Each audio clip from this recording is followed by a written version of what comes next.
ఆర్థికంగా వెనుకబడిన కుటుంబాలను ఆదుకుని పేదరికాన్ని నిర్మూలించడమే లక్ష్యంగా రాష్ట్ర ప్రభుత్వం P4 కార్యక్రమాన్ని అమలు చేస్తోందని, P4 లక్ష్య సాధనకు ప్రతి ఒక్కరూ సహకరించాలని కాకినాడ నగరపాలక సంస్థ అదనపు కమిషనర్ KT సుధాకర్ అన్నారు.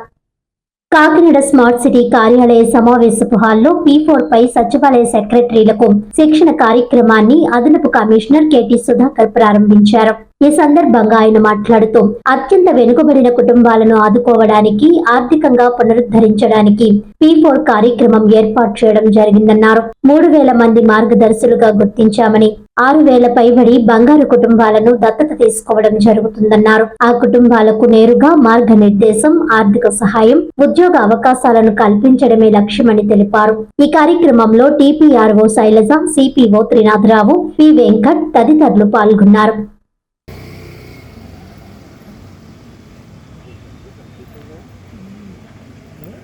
లేకపోతే ఆయన డ్రైవ్ చేసేటట్టు కానీ గైడ్ చేసేటట్టే చాలు.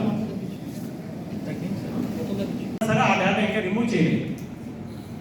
ఒక బంగారం కుటుంబము పాత అంటే మన సర్వే చేయకుండా ముందు బంగారం కుటుంబం అయ్యి తర్వాత ఏంటంటే వాళ్ళ బంగారం కుటుంబం కాదని రిమూవ్ చేసినా సరే అంతకుముందు ఆల్రెడీ ఆ కుటుంబం అనేది ఎవరైనా మేనిఫెస్టో దత్తత తీసుకుంటే అది రిమూవ్ చేయలేదు.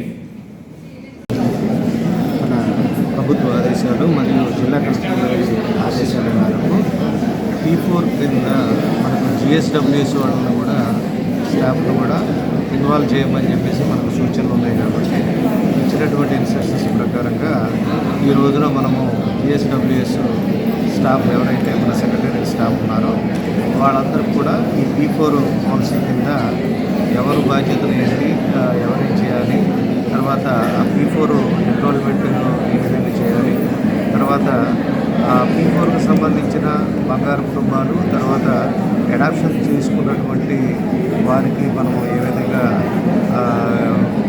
ఇదే చెప్పాలి, లేకపోతే వాళ్ళకి అవగాహన కల్పించాలి, మార్గదర్శనకి ఏ విధంగా మనము వాళ్ళు మోటివేట్ చేయాలి, ఇది కూడా ట్రైనింగ్ సెషన్లో మనం తీసుకొని చెప్పడం జరుగుతూ ఉంది.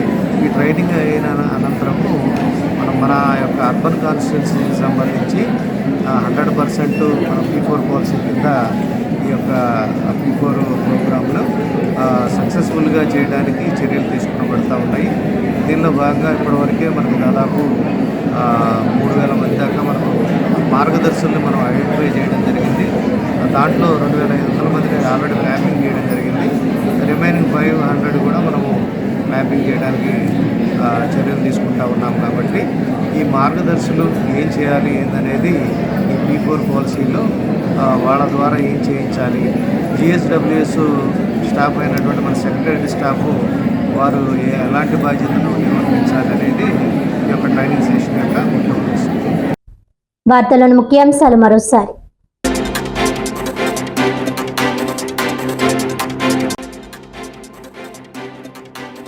త్వరలో జరగనున్న స్థానిక సంస్థల ఎన్నికల్లో జనసేన పార్టీ జెండా రేపరేపలాడాలి. పార్టీని అఖండ మెజారిటీతో గెలిపించేందుకు పార్టీ శ్రేణులంతా విభేదాలు పక్కన పెట్టి ఐకమత్యంగా పనిచేయాలన్న జనసేన కాకినాడ నగర ప్రధాన కార్యదర్శి ఆలవిల్లి రానా.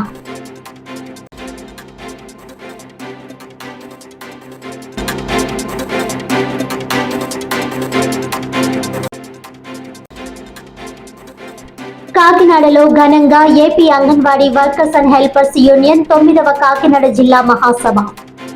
42 రోజుల సమ్మె సందర్భంగా రాష్ట్ర ప్రభుత్వం రాసిచ్చిన హామీలను, కూటమి నాయకుల ఎన్నికల మేనిఫెస్టో హామీలను అమలు చేయాలన్న అంగన్వాడీ సంఘం రాష్ట్ర అధ్యక్షురాలు జి బేబీ రాణి.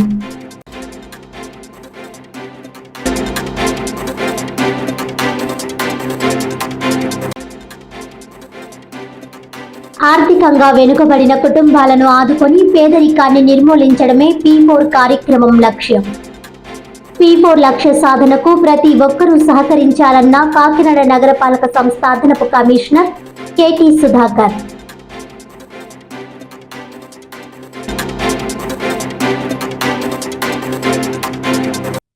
ఈనాటి వార్తలు ఇంతటితో సమాప్తం. తిరిగి వచ్చే బులెటిన్లో మళ్ళీ కలుద్దాం. అంతవరకు సెలవు. నమస్కారం.